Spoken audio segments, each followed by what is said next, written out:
안녕하세요. 저는 현재 13살, 16살, 이쁜 두 딸을 키우고 있는 40대 여성입니다. 이곳에 항상 시댁 사연이 많이 올라오고 저도 재밌게 듣고 있었는데요. 이렇게 사연을 보내게 된 이유는 바로 제 올케 때문이에요. 다들 며느리 괴롭히는 신우 이야기는 많이 올라오던데 저는 오히려 되바라진 올케 때문에 너무 힘들거든요. 사람이 호의를 베풀면 그게 권리인 줄 안다고 누가 그러던데 딱 그 말이 맞았습니다.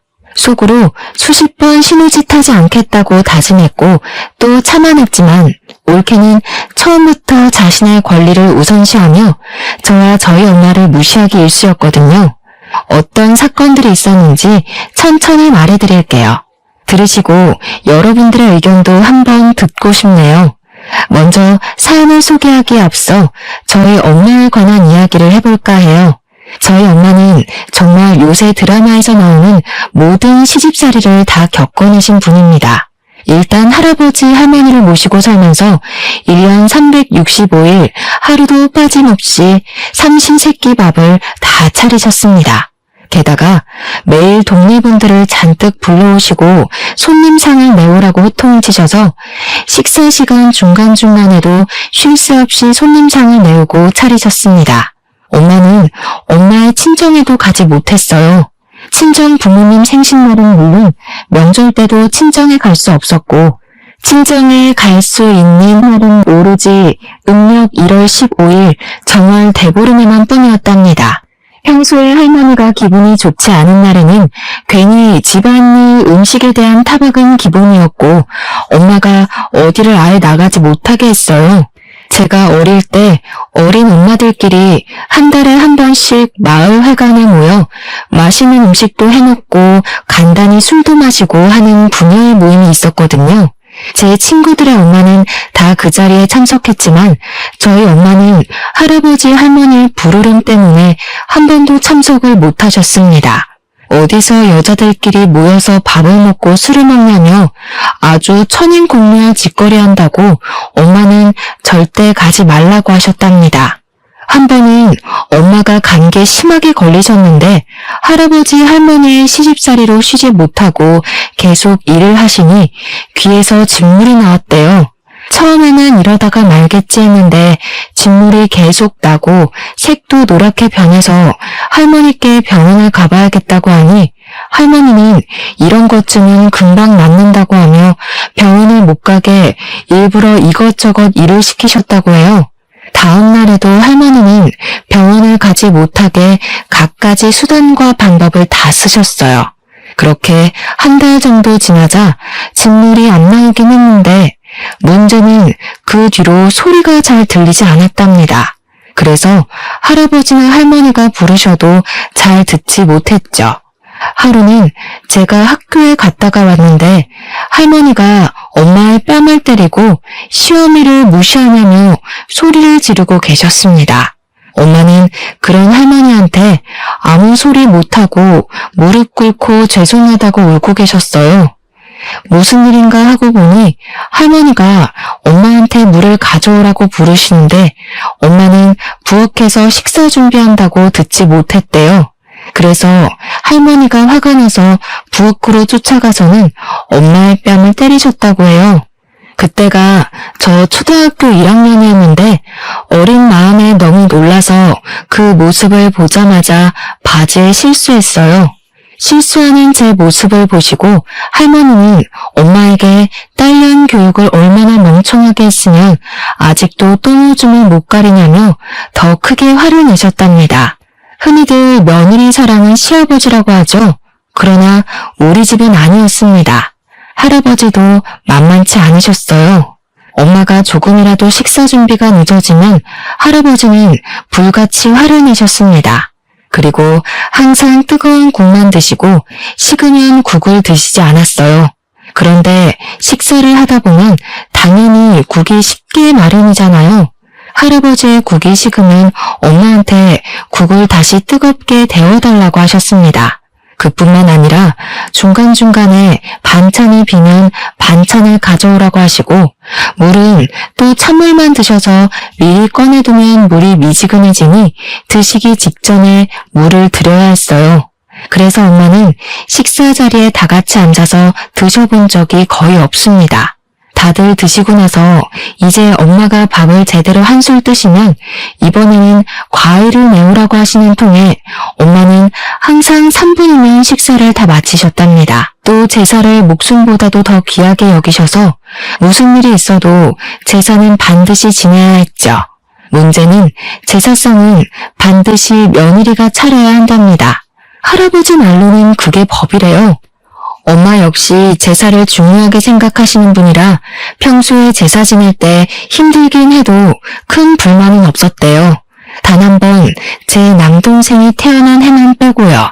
사실 제 동생이 생일 다음 날이 제삿날이거든요. 동생이 아직 엄마 뱃속에 있을 때 동생이 출산 예정일이 다 되어가기는 했지만 제삿날이 다음 날이다 보니 엄마는 불인 배를 붙잡고 제사 음식을 준비하고 계셨대요. 그런데 갑자기 산통이 오는 바람에 음식을 준비하다 말고 집에서 제 동생을 낳았다고 합니다. 지금은 병원 가고 조리원 가고 하지만 엄마의 젊은 시절 시골에서는 밭일하다가도 아기 낳는 사람들이 많이 있었다고 해요. 아무튼 그렇게 동생을 출산하고 너무 힘들어서 잠깐 누워있는데 할아버지는 엄마의 팅팅 부은 얼굴을 보고도 이제 애 낳았으니 마저 제사 음식을 준비하라고 하셨대요. 저희 엄마는 그날은 너무 서러워서 눈물을 흘리며 제사 음식을 하고 있으니 그 모습을 본 할아버지는 도와주지는 못할 망정 조상님들이 드실 음식인데 부정타게 어디서 눈물바람이 나며 호되게 혼을 내셨다고 합니다. 그런다고 저희 아버지가 엄마를 편하게 해주시는 것도 아니었어요. 아버지는 일하느라 바쁘셔서 해 뜰 때 집에서 나가셔서 해가 질 때 들어오셨습니다. 그러고 저녁 때 집에 가서 할아버지와 할머니한테 엄마가 혼이 나고 계시면 아빠는 엄마의 편이 아닌 할아버지와 할머니 편에 서서 엄마한테 더 크게 화를 냈어요. 엄마가 이 집에 시집 오고 나서 하루도 조용한 날이 없다며 어른들 모시고 살면 잘 좀 하라고 잔소리를 하셨답니다. 저와 남동생이 어릴 때는 그런 아버지와 엄마를 보며 할 수 있는 것이 없어서 가만히 있었지만 우리가 커가면서 이건 아니다 싶어서 할아버지 할머니께 그러지 말라고도 하고 아버지한테 화를 내기도 했어요. 그래서 엄마의 시집살이는 점점 줄기는 했지만 그럼 뭐해요? 이미 엄마의 청춘이 다 시집살이로 멍들었는걸요. 정말 제가 본 엄마의 시집살이를 책으로 낸다면 과사전이 100권은 나올 정도입니다. 이렇게 심하게 시집살이를 겪은 엄마가 남동생이 결혼하며 며느리를 맞이하게 되었어요.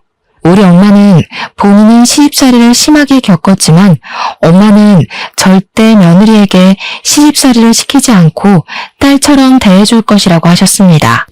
그러면서 저에게도 남동생이 사랑해서 결혼하는 사람이니 시무짓 하려고 하지 말고 여동생 생겼다고 생각하며 잘해주라고 하셨어요.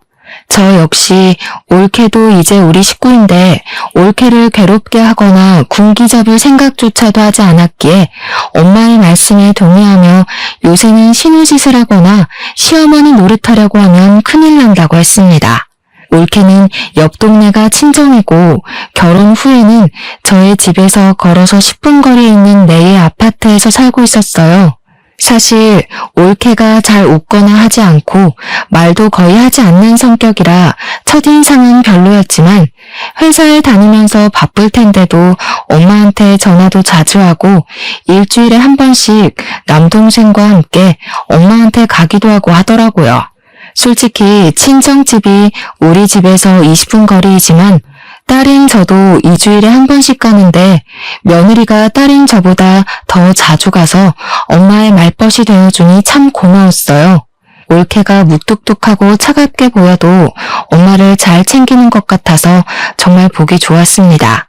저는 그런 올케를 정말 여동생처럼 생각해서 가끔 시간이 맞으면 전화해서 동네에서 맥주도 먹고 싶었지만 올케로서는 이조차 신의 짓이라고 생각할까봐 전화번호는 알아도 연락은 한 번도 하지 않았어요.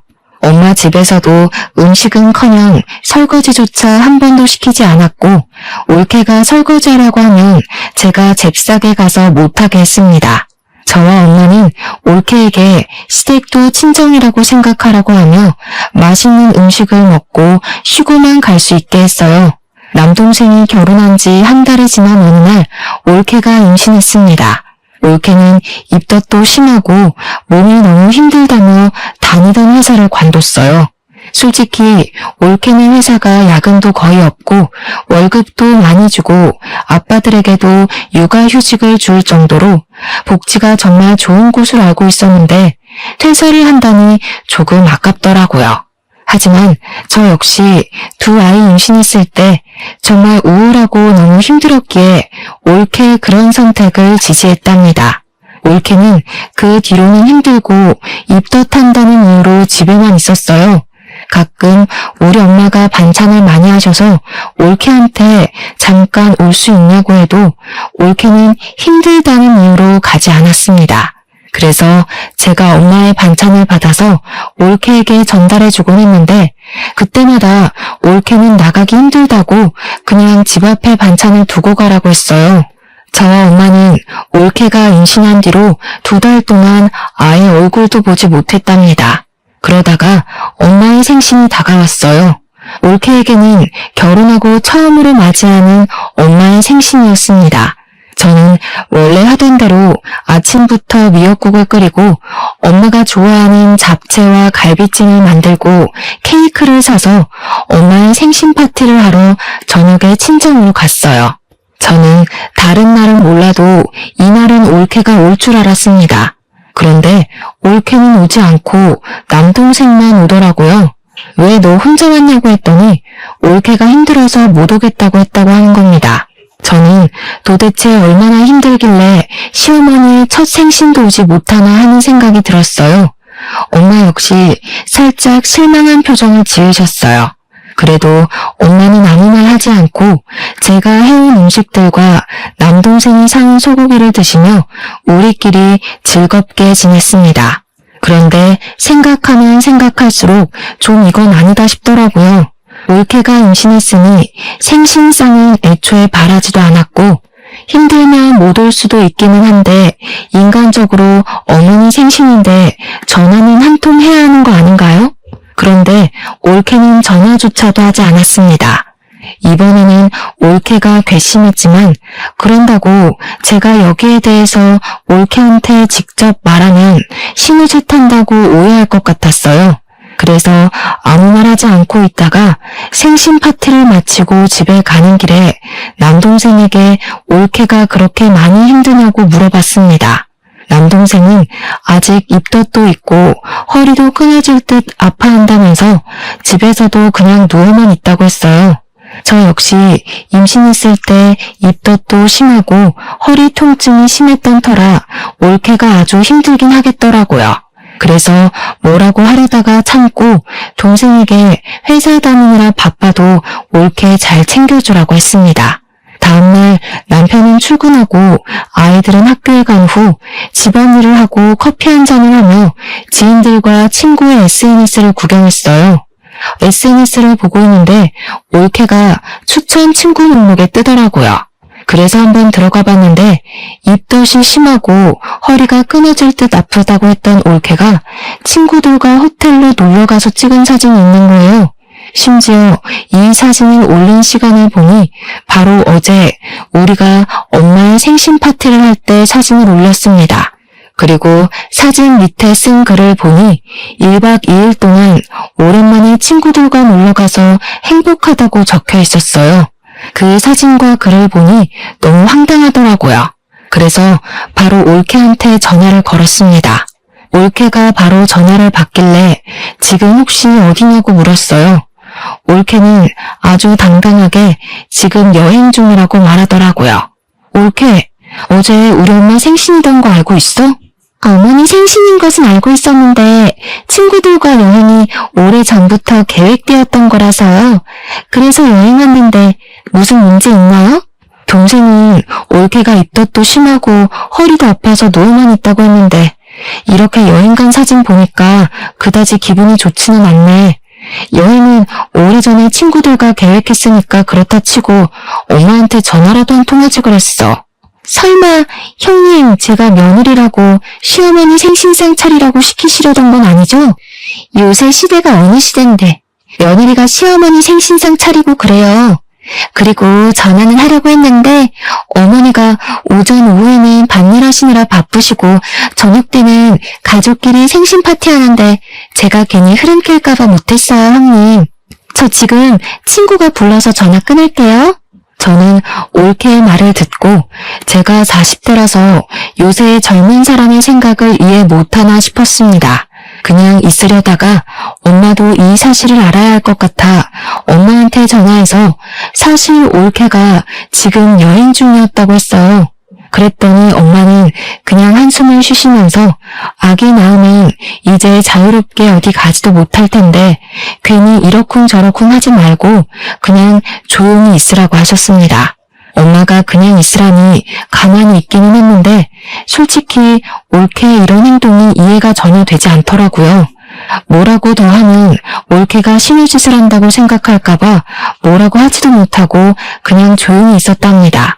그 뒤로도 올케는 집에 거의 오지 않았고 일이 있을 때마다 남동생만 왔어요.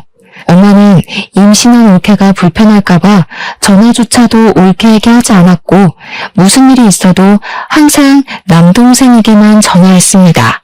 시간이 흘러 올케가 결혼한 뒤 첫 명절이 다가왔어요. 저는 남편이 출장을 가서 시댁에는 전화만 드리고 가지 않았고 아침에 아이들을 데리고 친정으로 갔습니다. 친정으로 가서 엄마와 차례상으로 올릴 음식 재료들을 손질하는데 올케와 남동생이 점심시간에 왔어요. 저는 임신하고 나서 처음 보는 올케가 반가워 이것저것 물어봤습니다. 올케는 아주 당황한 표정을 지으며 그냥 예전보다는 몸이 괜찮아졌다고 했어요. 남동생네 부부도 오고 식사 시간이 되어 밥을 차리는데 올케는 힘들다는 이유로 방에 들어가 있고 남동생만 나와서 저를 도왔습니다. 반찬과 수저는 다 왔고 밥과 국만 풀면 되는 상황에서 제가 올케에게 밥 먹으러 오라고 불렀어요. 올케가 부엌으로 왔는데 아직 밥이 퍼지지 않은 것을 보고 인상을 딱 찌푸리더라고요. 뭐야, 아직 밥도 퍼지지 않았는데 왜 벌써 나오라고 불러요? 설마 저한테 밥 푸라고 나오라고 하신 거예요? 그래, 누나가 너무 빨리 불렀어. 밥까지 다 푸고 부르면 되지. 왜 벌써 불러? 이제 밥을 푸니까 지금 부른 거지. 그리고 이렇게까지 짜증을 낼 일이야? 그래봤자 고작 1분, 2분 차이인데 꼭 엄마도 그렇고 누나도 그렇고 밥을 다 푸고 나서 부르면 되지. 꼭 이렇게 빨리 부른다니까. 지훈아, 내가 미안해. 다음에는 밥 다 푸고 부를게. 일단 자리에 앉아. 저는 올케를 보니 정말 황당하더라고요. 이런 올케의 행동도 어이없는데 더 어이없는 건 제 동생이었습니다. 제 동생은 원래 가정적인 아이가 아니었거든요. 결혼 전 할아버지와 할머니가 남자는 주방에 얼씬도 하면 안 된다고 하시는 통에 남동생은 집에서 숟가락조차도 놓지 않았습니다. 상에 반찬 올리는 것도 밥을 푸는 것도 한 적이 없었어요. 그런 동생이 자기 와이프한테는 아무 말도 하지 않고 그저 하자는 대로만 하고 있었습니다. 밥을 먹는데도 올케가 어이없는 이유로 짜증을 내면 다 받아주고 쩔쩔매는 모습을 보니까 누나로서 정말 꼴보기가 싫더라고요. 밥을 다 먹고 나서도 올케는 힘들다는 이유로 자신이 먹은 그릇조차 치우지 않고 그냥 방에 들어가 버렸습니다. 그 덕에 당연히 저 혼자 설거지를 했네요. 엄마는 이런 막대 먹은 올케에게 과일을 깎아서 방에 가져다 주시고 물도 가져다 주셨습니다. 저는 그런 올케가 얄밉기도 하고 화가 나서 방에 들어가서 뭐라고 하려고 했지만 엄마는 임신 8개월이나 돼서 힘들 텐데 괜히 그러지 말라고 하시며 그냥 푹 쉬게 내버려 두라고 하셨어요. 시어머니는 엄마가 그러자는데 제가 뭐라고 할 수는 없어서 그냥 알겠다고는 했는데 올케는 그날 명절 모든 준비가 마쳐질 때까지 방에서 한 걸음도 나오지 않더라고요. 다음 날이 되었어요. 친척들이 우리 집에 아침 일찍 오시고 차례상을 차리는데 솔직히 설거지나 상 차리는 일은 하지 않더라도 결혼 후 첫 명절인데 친척들한테 인사는 해야 하지 않나요? 친척들이 오셨는데도 올케는 방에서 나오지 않았습니다.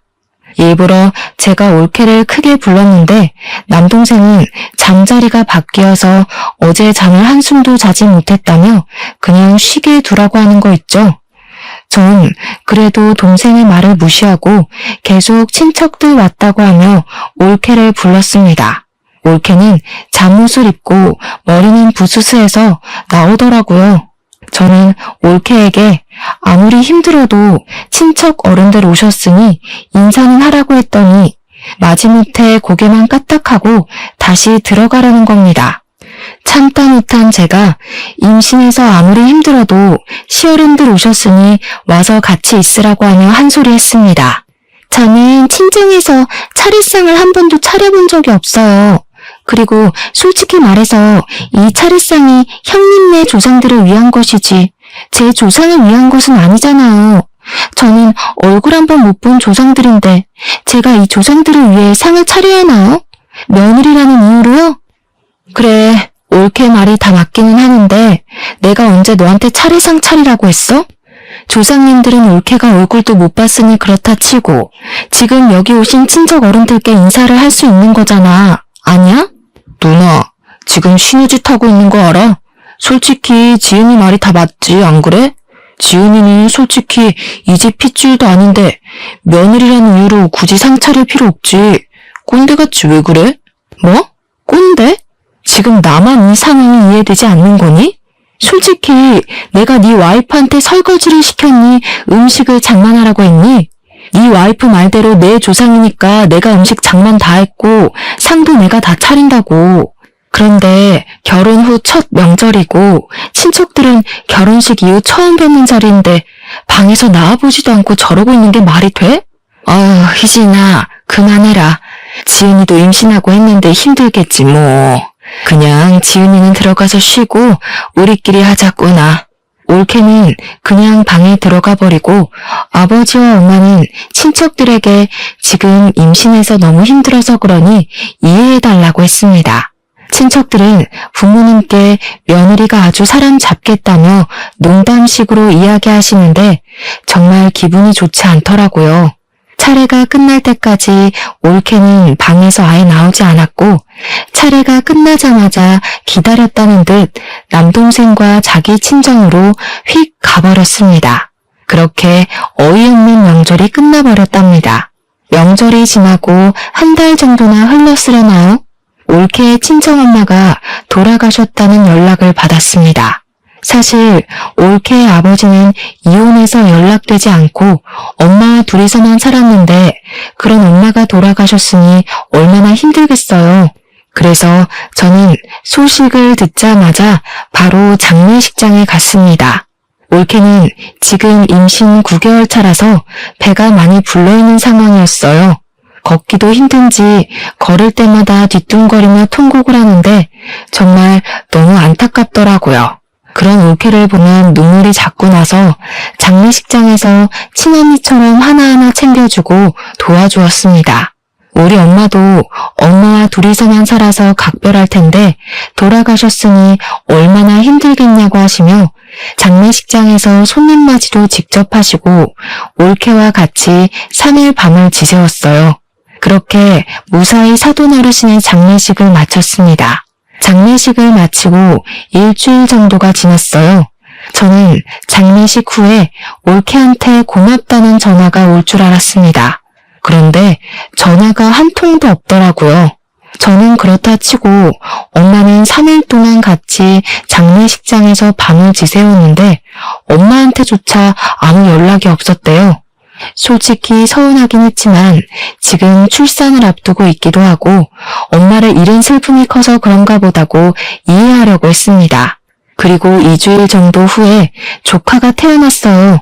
엄마는 올케의 조리원 태조 날에 올케를 위해 밑반찬과 미역국, 산모들에게 좋은 한약을 준비해 주셨습니다. 제가 요새는 반찬도 잘 나와서 시켜 먹어도 된다고 했지만 그래도 친정엄마도 돌아가셔서 챙겨줄 사람도 없는데 우리가 챙겨야 한다며 허리가 아프신데도 굳이 음식을 잔뜩 만드시더라고요.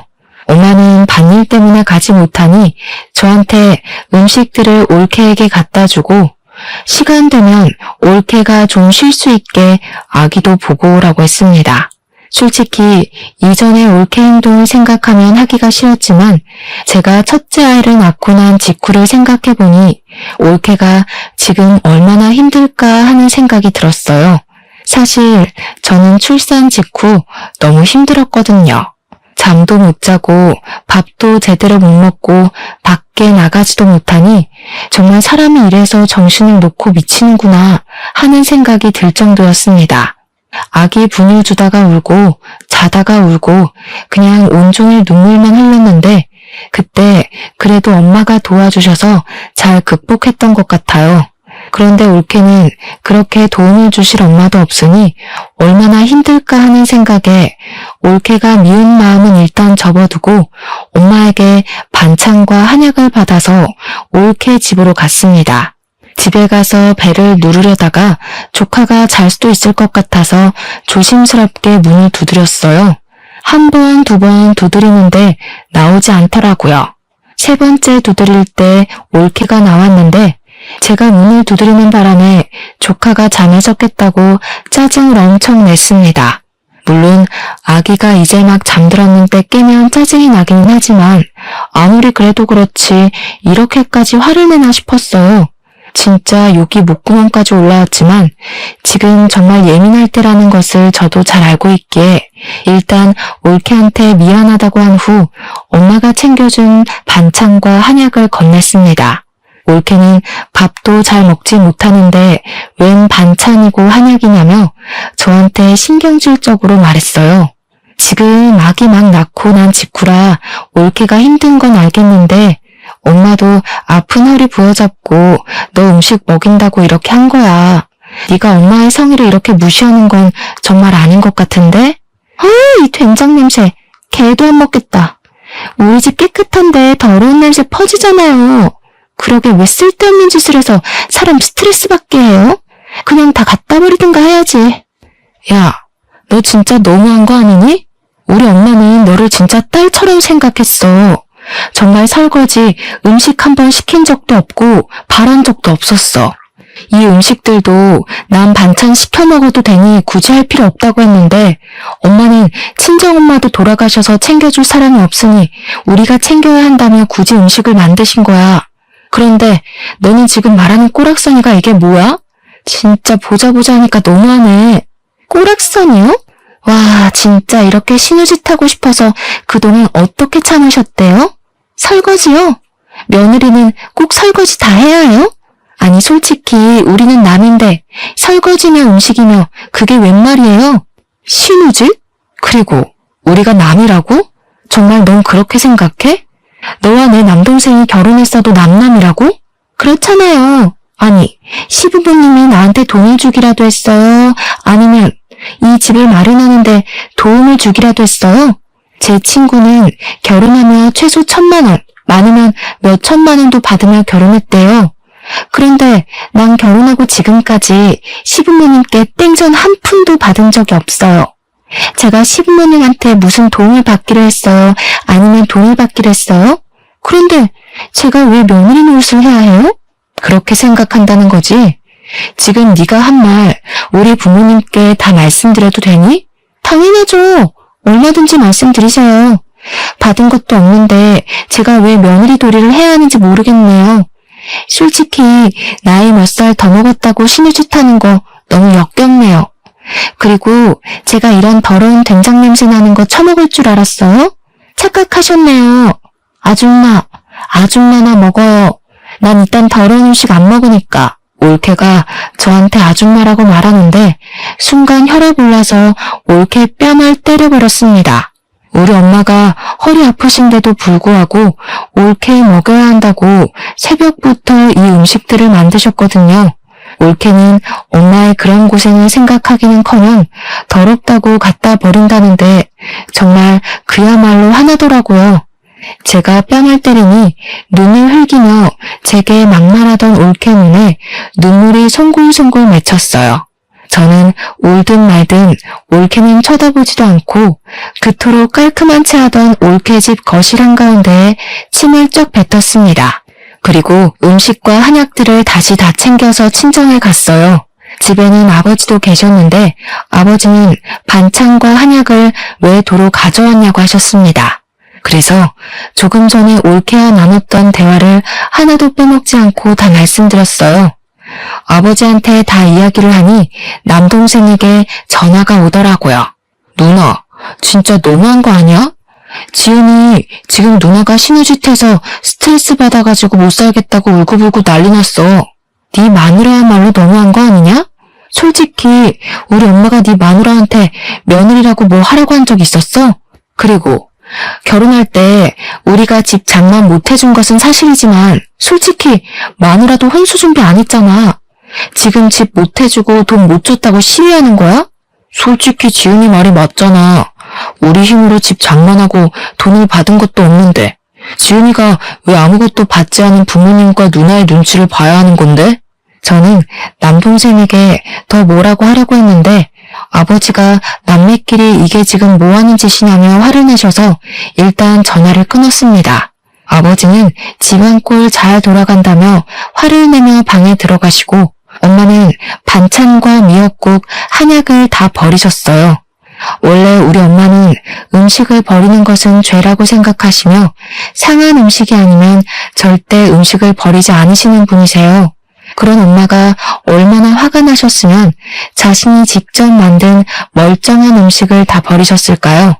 생각하면 할수록 올케의 행동이 너무 괘씸하고 용서가 되지 않았습니다. 이런 일이 있고 나서 남동생과 올케는 나는 물론 부모님께도 연락 한 통도 없었어요.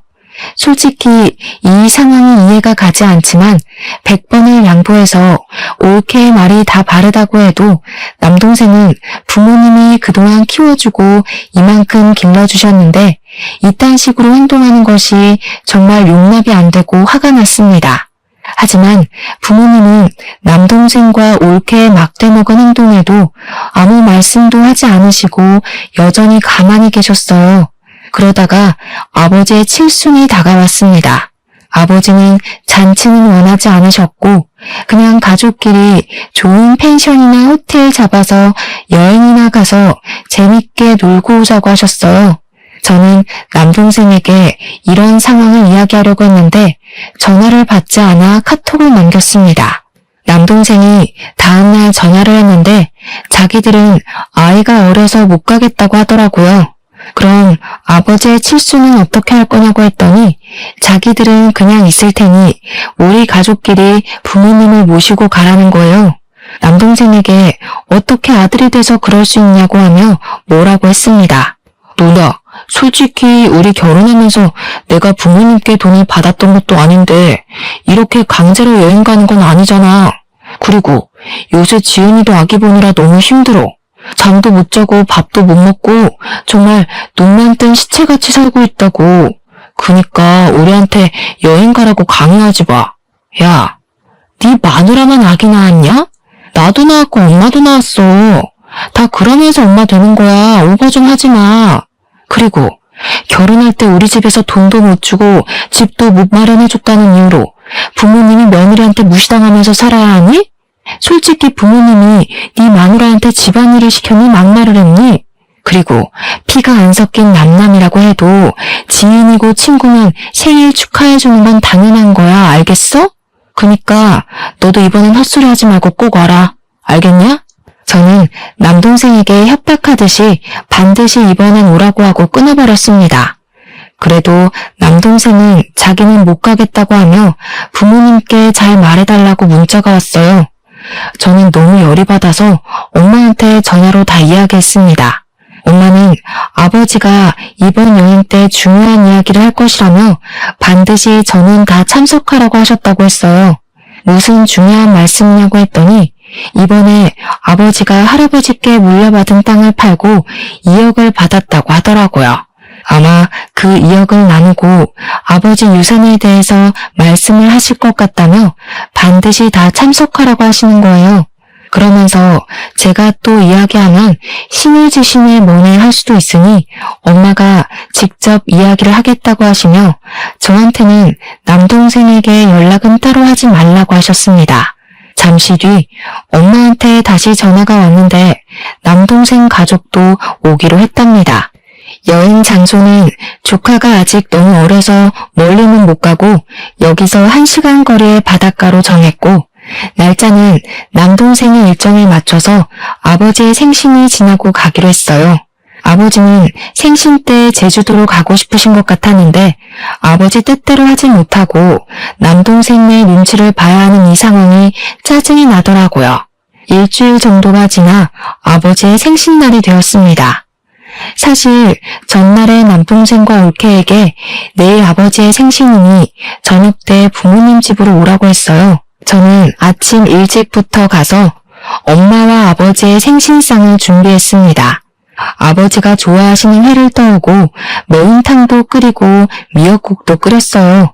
저녁 시간이 되어 남편도 퇴근하고 친정으로 오고 아이들도 학교 다니면서 다 같이 저녁 식사를 하려는데 남동생과 올케는 연락도 없고 오지도 않았습니다. 아버지는 그냥 내버려두라며 우리끼리 맛있게 먹자고 해서 우리 가족끼리 아버지의 생신을 축하하며 먹고 끝났어요. 그리고 칠순 여행을 하는 날이 되었습니다. 원래는 11시까지 식당 앞에 모여서 다 같이 점심을 먹은 후 바닷가를 구경하고 펜션으로 들어가기로 했는데 남동생과 올케네가 11시가 되어도 식당 앞에 나타나지 않고 전화도 받지 않았습니다. 12시가 되자 그제야 나타났어요. 왜 이렇게 늦었냐고 물어보니 늦잠을 잤다고 하더라고요. 그런 남동생 부부를 보니 짜증이 났지만 어린 아기와 이동하려면 준비할 것이 정말 많다는 것을 잘 알기에 그냥 조용히 있었습니다. 밥을 먹고 바닷가를 구경하는데 정말 올케는 인상을 팍 쓰며 구시렁거리기만 했어요. 정말 중3인 우리 큰딸보다 더 많이 불평불만을 하더라고요. 솔직히 자기네들 일정에 맞춰서 날짜도 잡고 장소도 잡았는데 고마움은커녕 짜증만 내니 저도 슬슬 화가 났습니다.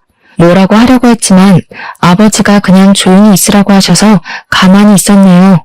장을 보고 펜션에 들어가 고기를 구워 먹는데 남동생네 부부는 아무것도 하지 않고 방에 들어가서 쉬고 있었습니다. 솔직히 올케는 어린 아기를 봐야 하니 어쩔 수 없다 치지만 남동생은 나와서 같이 준비를 할 수도 있는 거잖아요. 그리고 올케도 부모님이 오랜만에 손주 보는데 부모님 옆에서 아기 얼굴도 보여드릴 수 있는 거 아닌가요? 부모님은 손주 얼굴 보고 싶으신데 올케가 방문을 닫고 들어가 버리니 보지도 못하고 그냥 거실에 앉아 계시는데 참 할 말은 많았지만 꾹 참고 가만히 있었습니다. 어쨌든 우리 부부는 고기를 열심히 구웠고 고기가 다 구워지니 그제야 남동생네 부부가 나와서 먹기만 하고 다시 들어갔어요. 원래는 다 같이 고기를 먹으며 술도 한잔하려고 했지만 남동생네 부부가 저런 식으로 나오니 술맛도 나지 않더라고요. 그래서 술은 먹지 않고 고기만 먹고 저와 남편 둘이서 먹은 것을 다 치웠습니다. 정리하고 쉬고 있는데 아버지가 할 말이 있다고 하며 남동생네 부부더러 나오라고 하셨어요. 이번에 내 앞으로 있던 땅을 처분해서 2억의 현금이 생겼다. 솔직히 이제 나는 앞으로 살 날이 얼마 남지 않았으니 이 돈을 너희에게 나눠주려고 한다. 일단 내 옆에서 평생을 고생했던 너희 엄마에게 1억을 주고 회사 일로 바쁜 와중에도 우리를 잘 챙겨준 우리 사위한테 5천만 원, 그리고 큰딸에게 5천만 원을 주려고 한다. 그럼 우리 부부는요? 우리 부부는 그 돈 안 줘요? 대단하신 네 아내분께서 우리는 핏줄 하나도 섞이지 않은 남이라고 하지 않았니? 내가 자선사업가도 아니고 남한테 왜 내 돈을 줘야 하지? 그리고 너희는 몰랐겠지만 내 앞으로 있는 땅이 좀 된다. 내가 죽으면 그 땅의 50%는 너희 엄마한테 줄 거고 남은 50%는 큰딸과 사위 것이다. 경진이네 부부에게는 내 유산 10원도 내줄 수 없으니 그리 알아라. 아버지, 너무하신 거 아니에요? 어떻게 이 집 아들한테 재산을 하나도 안 물려줄 수가 있어요? 그러다 돌아가시면 제가 아버지 제사 안 차려도 돼요? 며느님, 저는 우리 며느님께 제사밥 얻어먹을 생각 추호도 없습니다. 나와는 핏줄 하나도 섞이지 않은 며느님 제사상을 어찌 받는단 말입니까? 그러니 저한테 유산을 받으려는 생각 꿈에도 하지 마세요. 아시겠습니까? 아버지는 그동안 아무 관심이 없는 척하면서 남동생네가 어떤 식으로 행동하는지를 하나하나 다 보고 계셨습니다. 남동생이 무슨 말을 해도 아버지와 엄마는 남에게 재산을 하나도 물려줄 수 없다고 하니 올케는 엄마와 나에게 무릎을 꿇고 눈물을 흘리며 그동안 너무 죄송했다고 하더라고요. 며느님, 뭐가 죄송해요. 핏줄도 하나도 안 섞인 며느님에게 생일상이며 제사상을 바라는 우리가 못된 것이죠. 어서 일어나세요. 남인데 이렇게 무릎을 꿇으시면 어떡합니까? 이렇게 무릎을 꿇어도 우리는 며느님네 부부한테 드릴 것이 없으니 일어나세요. 그리고 이제는 남이니까 집에 안 오셔도 됩니다. 온다 해도 나와 바깥 양반 모두 며느님께 드릴 것이 하나도 없어요. 저 한 번 말하면 끝까지 지키는 사람이니 며느님이 앞으로 무슨 짓을 해도 절대 뭐 하나 주지 않을 것입니다. 아시겠어요? 올케, 우리가 해준 것이 없으니 며느리 둘이 바라지도 말라고 했지? 너 역시 며느리 둘이 하나도 한 적 없으니 우리 부모님 유산이고 뭐고 아무것도 바라지 마. 경진이 너도 마찬가지야. 이제 경진이 네가 손가락을 빨고 살든 죽든 말든 신경을 안 쓸 테니까 너희 둘이서 잘 살아봐. 올케는 피 하나도 안 섞인 남이니까 그렇다 치고 경진이 너는 정말 이번에 엄청 실망했다. 여자한테 홀라당 넘어가서 지 부모도 모르는 그런 동생 난 필요 없어. 누나 동생의 연도 다 끊자. 알겠니? 나와 아버지는 물론이고 엄마마저 단호한 얼굴로 올케한테 한 푼도 줄 수 없다고 하자 올케는 손까지 싹싹 빌며 그동안 정말 죄송했다고 했습니다. 남동생과 올케가 하도 울고불고 난리를 쳐서 아버지와 엄마 그리고 우리 가족은 펜션에서 나와 그냥 부모님 집으로 가버렸어요. 부모님 집에서 그동안 남동생과 올케가 했던 무례한 행동들을 안주 삼아 우리끼리 술 한잔을 했습니다. 그때 마신 술은 제가 살면서 마셨던 술 중에서 가장 시원하고 달콤했네요. 그 뒤로 남동생 부부가 한 번 왔는데 우리 부모님이 극진히 존댓말을 쓰며 남 취급을 했습니다. 올케가 설거지라도 하려고 하면 절대로 하지 못하게 저와 엄마가 막아줬어요. 너무 불편했는지 그 뒤로는 오지도 않길래 남동생이 알아서 잘 살겠거니 했습니다. 하루는 큰딸이 학교 마치고 집에 오다가 우연히 삼촌이 공사판에서 일하는 것을 봤다고 했어요. 여기저기 알아보니 남동생이 다니는 회사가 부도나서 월급을 못 받고 있다고 하더라고요. 그리고 며칠 뒤 남동생과 올케가 싸구려 과일 세트를 들고 우리 집에 와서는 다짜고짜 무릎 꿇고 죄송하다고 하면서 아버지한테 받은 돈 5천만 원을 좀 빌려달라고 했습니다. 순간 예전에 올케 집에 반찬을 들고 갔을 때 올케가 제게 했던 행동이 떠오르더라고요. 아줌마, 무릎 꿇고 이러면 저희가 돈을 줄 거라고 생각해요? 저희 어차피 남이잖아요. 저는 자선사업가가 아니라서 빌려줄 돈도 없는데. 아, 그리고 그때 저한테 뭐라고 하셨어요? 걔도 안 먹을 음식 가져와서 스트레스 주냐고 말했었죠? 저도 지금 아줌마가 걔도 못 먹을 쓰레기 과일 가져와서 너무 스트레스 받네요. 어쩜 이렇게 싸구려만 골랐대? 음식물 쓰레기통에 다 버려야겠다. 당장 우리 집에서 나가요. 안 나가면 신고할 거예요. 그래도 무릎을 꿇고 일어나지 않고 울고불고 난리길래 경찰을 불러서 쫓아내버렸습니다. 그 뒤로는 연락이 끊겼고 부모님도 그런 자식 필요 없다며 연락 안 하고 살아서 어떻게 살고 있는지 모르겠어요. 저의 사연은 여기까지입니다. 흔히 하는 말로 가만히 있으면 가만으로 본다고 하죠. 저와 엄마는 올케를 여동생 친딸로 생각하고 제 상식으로는 이해하기 어려운 행동을 해도 그냥 가만히 있었는데 그 결과 올케는 지나치게 선을 넘었고 지금은 가족의 연까지 끊어져 버렸네요. 솔직히 올케가 그때 무릎 꿇고 죄송하다고는 했지만 그 인성이 과연 어디 갈까 싶어요. 마지막으로 그렇게 심하게 시집살이를 당하셨지만 본인의 며느리에게는 절대 시집살이 시키지 않겠다며 막대먹은 올케에게 싫은 소리 한 번 하지 않으신 저희 엄마를 존경합니다. 그동안 남들보다 더 많은 눈물을 흘리며 사셨으니 남은 생에는 남들보다 더 많이 웃으며 사셨으면 좋겠어요. 아무튼 저의 이야기 들어주셔서 감사합니다.